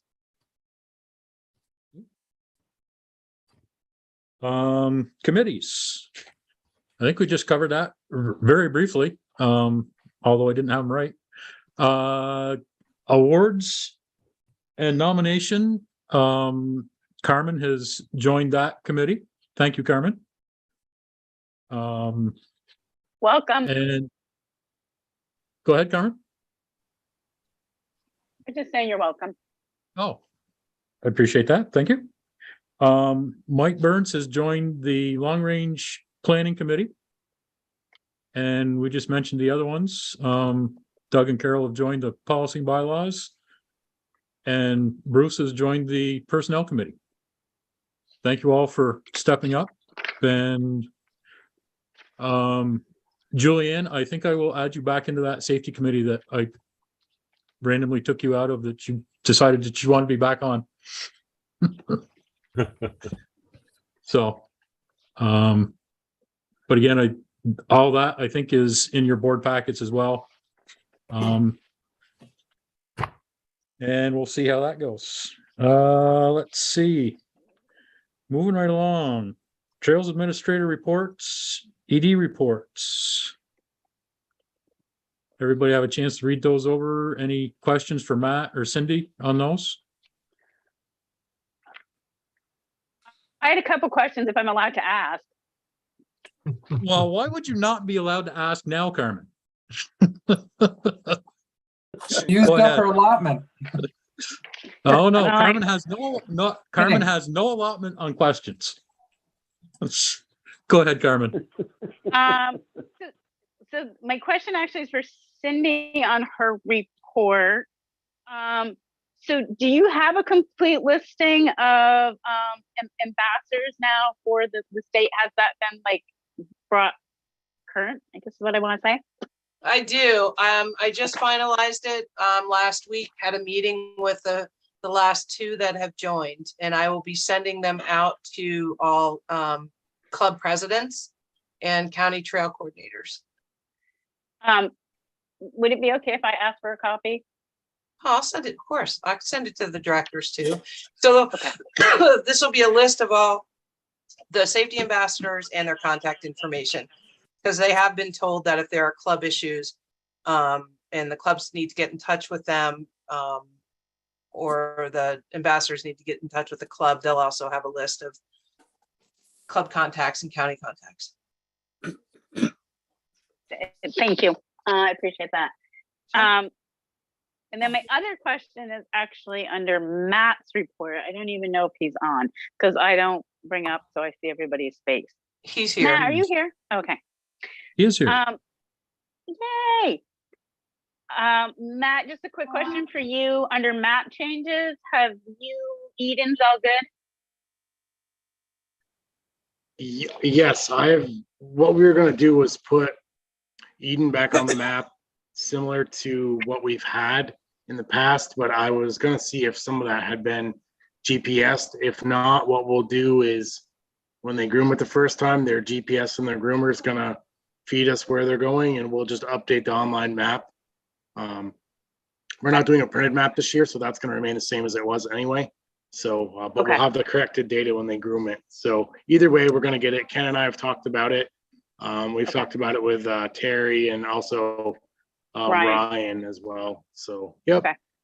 All right. I just want to make sure. And then my other question for you was under the $750,000 equipment grant and aid funding. Did VTrans, I know it's VTrans, so I was wondering if they kind of had a date of some sort of when they thought there may be a reply regarding the proposal. Now that is a silly question. No, and that's a me question, not a Matt question. Oh, I'm sorry. It was under his report. Sorry. Yeah, no, that's fine. No, we're not going to really have anything mapped out until the spring. I've sent them over our proposal that the board put together, and they haven't even had a chance to have a first meeting. They're trying to wrap up AOT projects for the fall.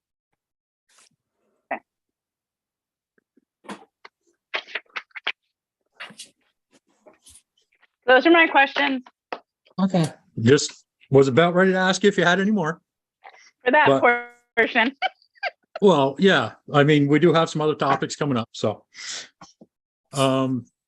Any other questions or comments on the Trails Administrator or ED report? Okay, we'll slide into committee reports. American Outdoor Risk Retention Group. That would be Mr. Reeds. The certificates of insurance naming people as additional insured should have gone out. If you have someone who didn't get one, please contact Matt and he can get those. In addition, we were actually it should read 1 million per occurrence, 2 million aggregate. So that correction has been made, and if anybody needs a replacement with that on it, again, contact Matt.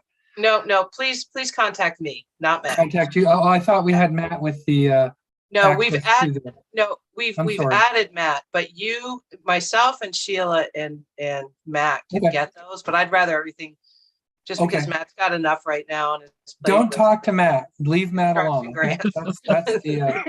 That's the direction. Just leave Matt alone. Call me or Cindy, and then we'll No, tell call Matt what to do. Sheila or Cindy. Oh, okay. Thank you. And Mark, I just want to say thank you for taking my kind of late night call the other night to answer my insurance question. I appreciate that. I'm available all hours of the day and night. Well, not next week. I'm going to be on the beach in Florida, so don't have your. Well, you can have your special meeting next week, but I'm not going to attend. So. Well, we won't have it next week then, because you need to be there.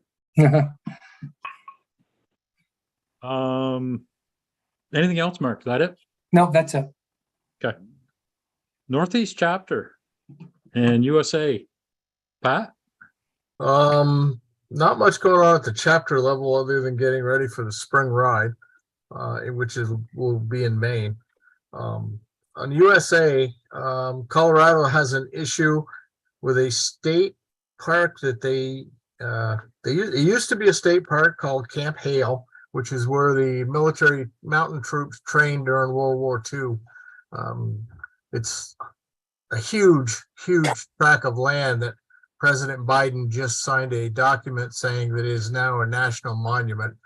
So they don't know what is going to happen. Apparently, there's a lot of snowmobiling goes on in that area, and they're not sure what the requirements are going to be, and nobody in Washington is talking to them. So remember in November. Anyways, and one other thing, Alaska has been working on trying to get more registration fees for snowmobiling, and Instead, what happened is they lost $58,000 a year because they found out it was coming from ATV registrations. So again, be careful what you wish for. And other than that, I guess that's about all that's really going on at the national level right now. Thank you for that. Vermont Snow Trails Conservancy, Jim. Working on a couple of possible easements and now officially have Ken as our vice president. Awesome. Oh, what do we got? Law enforcement. Cindy? Contracts have gone out to the law enforcement agencies, and we have 2 new agencies, Wyndham County Sheriff's and the Hardwick Police Department. Okay. Awards and nomination, Patty. Yeah, Just a quickie. so Put my hand up. obviously the annual meeting, we did the presentation for all the awards. Anybody who picked up an award for someone that was not in attendance, please make sure whoever took that award within your county has a photo taken of that person with the award and gets that to Beth for the next publication. The VAST office plaque, the updates are underway to get the additional members added for founders, snowmobiler, Carmeduso, and past presidents. There's a Trailblazer article going to Beth for the next magazine publication. I sent that in to her. The New Hampshire Grass Drags recognition of our members that stopped by the booth. We had about, I would say 60 or so. So we took photos of those folks that were kind enough to stop by, and I sent all that off to Beth. And it looks like I've got to order 2 name tags for the 2 new directors. It was Mike Stewart for Rutland and Jeff Porter for Island Pond. Is that correct? Grand Isle, Jeff right. Porter for Grand Isle. Thank you very much. And that's what I have for that. Okay. Is there anybody else, as she's getting ready to do an order, is there anyone else that needs a director badge, Julianne?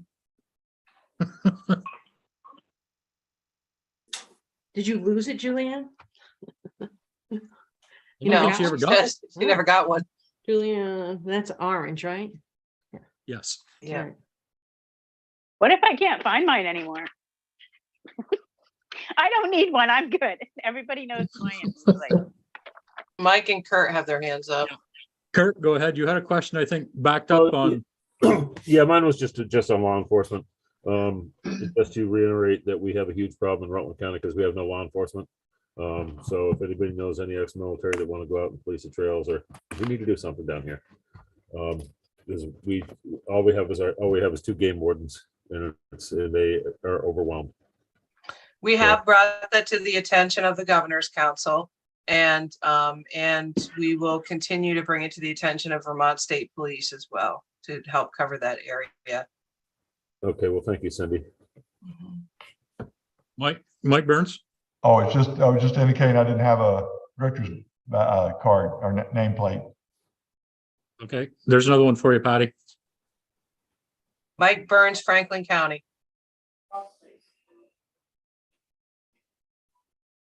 All right. Bylaws and policy. No, we're gonna skip Now right you over get that my one. really long report. No, just kidding. Nothing else. I think we beat Hey, that and horse. the next one probably isn't John Hull anymore. Should be moved to Jeff Halpin. Yep. Noting it. Yep, that was one correction. Annual meeting. Jeff, any news? I just found out that we're doing it. No, no, actually there is some news. I started making some preliminary calls to like vendors and a couple of the spots that we're thinking that are possibilities to have it. The good news is 2 of the major spots that we were thinking about having it are available for that weekend, but I think that I should probably bring it to the county meeting before we bring anything to you. As far as venue would be our first decision, and then from there, news as it comes in. So I think our county meeting is coming up for November, and once we have some of that decided on, I'll have more for you as a board. Our first choice will be Forest Field because of the ease of access for people that set up for things like that. If that doesn't come through, there's a field down in Waitsfield as well. So we've talked about it. a bit. And we're basically, we really liked what Essex County did last year and what Chittenden did the year before. And I think we're going to roll with that. I will pass on some information to both you guys. Talked with, I believe it's Eric from Sled Farm 2 that did the catering at the annual meeting this year. I saw him at New Hampshire Grass Drags, and he said he's more than willing to do it. He can travel, and Lynn Mixer has got a list of stuff for you as far as vendors go as well. Thank you. So those are both good sources for you. What, no Barry Auditorium? Come on. I suggested that and that got shot down already. So That was the first one that got shot down, Pat. I would imagine. The two we're looking at, and I believe that both are open, are Kenyon's Field down behind Kenyon's, and they have a tent that's already up every year, a huge tent. And then Farr's Field, which we know we've done during COVID. So, and like Mark said, we do like the format that Essex had last year or this past year. And so I think a lot of that'll stay true, and hopefully no rain. So we want the same weather that they had this past year. So there you go. Okay. Thanks, guys. Nothing for the executive committee. Financial, Patty, anything you want to add? Okay. Long range planning, Mark? We haven't met. I've been concentrating on the RRG and this policy stuff, so don't really have anything to report. Okay. Resource committee, we've kind of put mothballs for a while. Personnel committee, Julianne? You're on mute. Cindy's evaluation is completed and I'm in the process working with an outline to make that an actual process for us to follow. And I'll be reaching out for feedback from after the committee looks at it out to all of you folks. And then I'm going to be working on updating the personnel policy because we have some stuff that's changed and I just want to make sure it's in a good format and all the adjustments that we have made are updated. Carmen? Carmen has her hand up. I see Carmen has her hand up. Carmen, go ahead. So in the process of all of this with Cindy's review, it was chosen to do it by email, and then I was hammered to make sure that I addressed the committee itself. And Okay. I sent an email on Monday, September 6th, 2022 at 1:22 p.m. It is now October 24th, and I still, one, have not gotten a response. Two, I have not seen a completed report of her review. Three, I don't even know what Cindy makes. So I can't, my county says no until I know what the numbers are and what that percentage is of the, I believe the 5%, and I don't even know what the percentage was that you say was 5%. approved. It But was to 5 vote. It was 5%. We got more than half of the people of the board of directors to vote. And I apologize for not engaging in your email. I will review it and send and make a response and CC Jeff and Cindy on it. And everyone But this had never been done but for me by Carmen? email, Carmen. like ever. Carmen, please stop. She's responding to your question and your comments. Let her speak, please. I appreciate what you said, Carmen, but from my standpoint, and when I put it out, I am not going to subject anyone or Cindy to an inappropriate, unprofessional environment that happened when we did it online. And that is why I'm in the process with the committee and all of you, I'm going to rewrite a process. It is not documented that we have to hash everything out in front of all of us. It's Cindy's evaluation. The committee does the evaluation.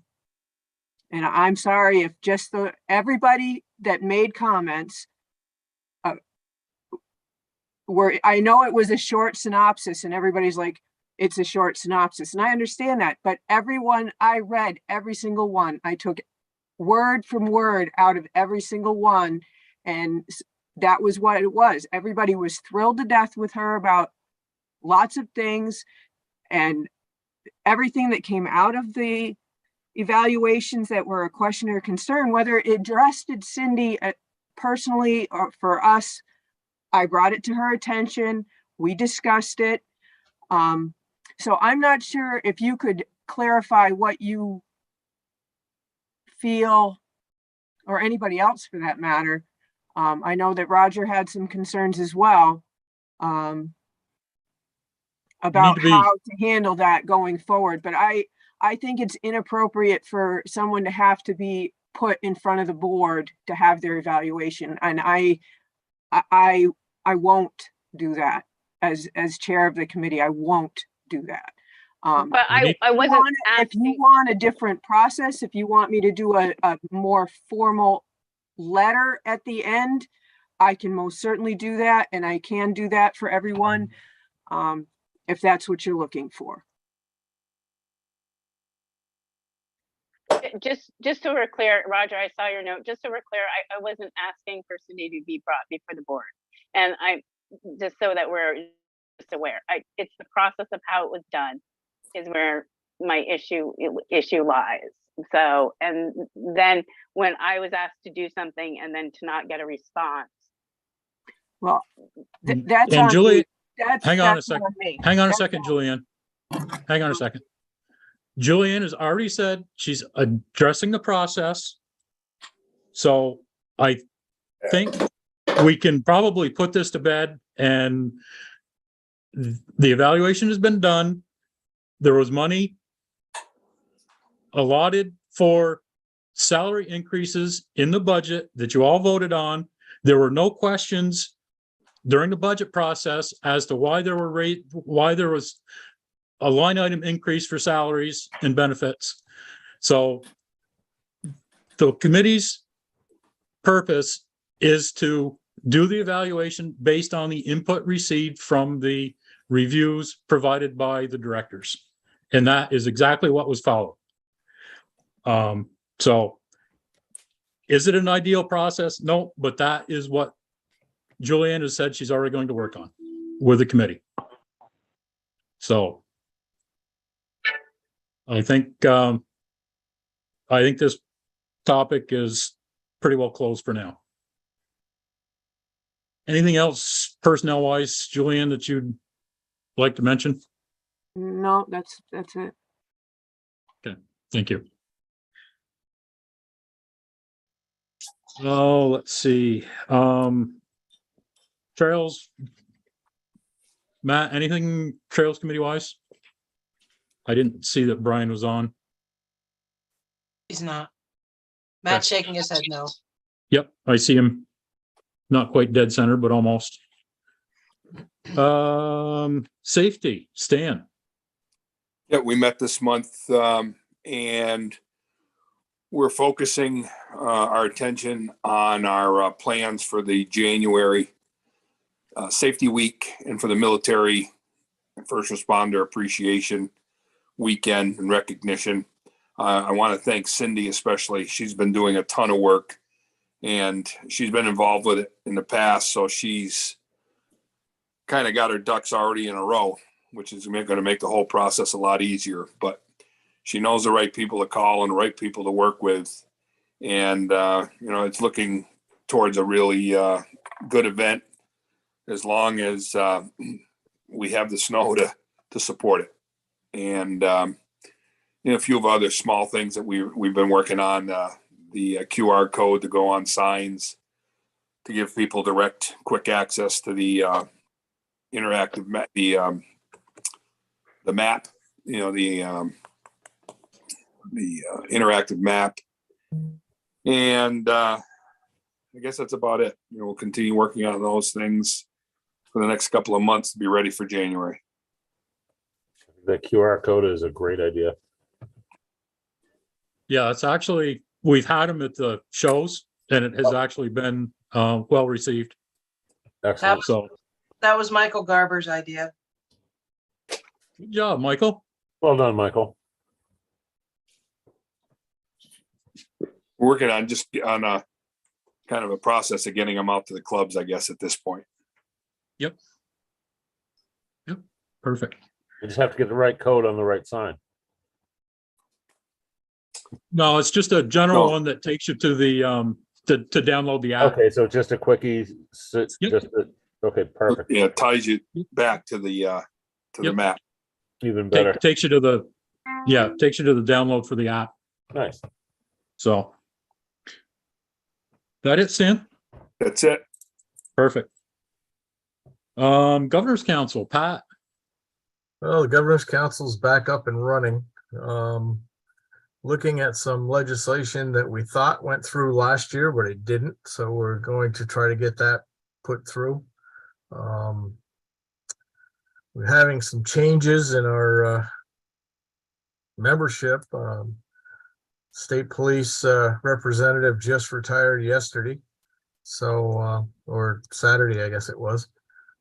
So we do have a new replacement for him. Our Fish and Wildlife representative is on maternity leave, so we got a replacement for her. And we have elections coming up next month, so who knows who will be on there from the House or Senate. So should be interesting in the next few months. And that's it. Great. Thanks, Pat.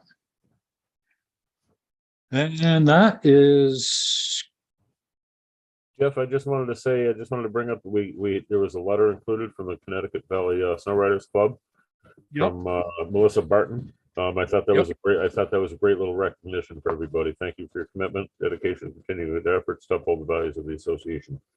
The vast representation locally, statewide, and federally is a dynamic force in the sport of snowmobiling, has direct positive impact on our community at large, which was clearly demonstrated during the annual meeting. And that should just be a big pat on the back for everybody who was involved, from the board, you know, from the people banging the ditches, doing all the groundwork right up through.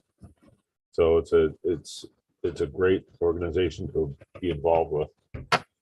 And thank you, Melissa, for that. If you're out there and you hear us. absolutely.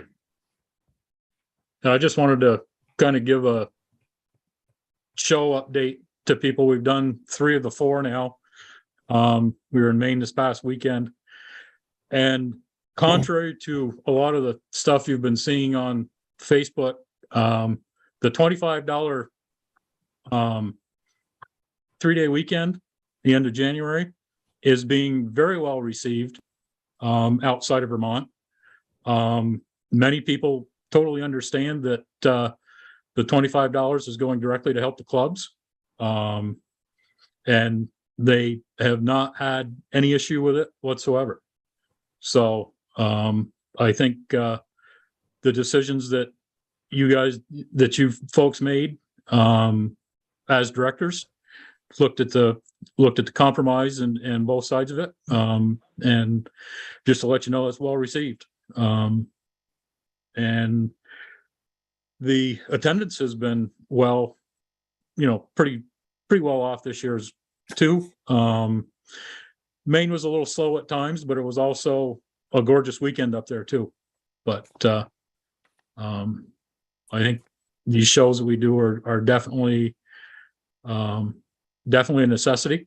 And it just gives us a little more exposure to those of us that don't necessarily think of coming to ride in Vermont. So we get questions about why we're going, especially about Maine. And it's more than one thing. We're a tourist destination, so we like to promote our product, just like the Saguenay or the other tourist boards that are there. But we also like to support the MSA and support snowmobiling in New England in general. So supporting another organization is good. And, we get to talk snowmobiling for a couple of days, so it's pretty cool. And eat candy. No, Jesus, the candy. I think Mike Stewart has his hand up. Go ahead, Mike. One last quick question. Is Ken Brown still in with us? Was he with us tonight? He was with us tonight. Yes, he's here. Okay, just a quick question, Ken. I know I saw in your report that the trail signs are coming slow for the new intersection signs. Do you have any idea? Just because I got a couple people that are asking about it. Yeah, are you working with the we're Shrewsbury Club? Yeah, yep. Yeah, the Shrewsbury Club, there was some confusion with the paperwork. The sign shop had a guy out, so a different guy did it. It's all mixed up, but Roy and I are working on it. We were working on it today and we're working on it again tomorrow. So okay, I just didn't know if it's in the works. Okay, thank you very much, Ken. I do appreciate it. That was my last question. Mike. Nice to see you're jumping in with both feet even before you were a director. Oh yeah, we've been doing this for a long time. Absolutely. You're gonna love having him on the board. He's a good man. I like it already. Man after my own heart. Doug Jacobs, I see your hands up. Yeah, Jeff, I had a question. I couldn't remember at the annual meeting, we voted to take 100,000 out of reserves and use it for the fuel assistance fund there, whatever we called it. Was that for the class 1 through 4 machines or just the class 1 machines? I can't remember. That was grooming in general, I believe. That's So what it's I all thought. 4 classes. That will Okay. be divided amongst all clubs based on miles groomed. Yes, that's what I thought. I knew that. I just wasn't sure if it was. I thought it was all classes. Okay, thank you. I believe the fine details of that have yet to be worked out and will be worked out towards the end of the season. Yes, yeah, I remember that. Yeah, thanks. Yep. Anyone else? Rutland County would make a motion to adjourn. Well, let's see if we get a second on that, Rutland County. Windsor County, a second. Okay, Doug. Lewis, are you napping? No, I just thought I'd let somebody else do it for a change. Only got one more time to do this, brother. For now. All those in favor of saying good night, say aye. Good night.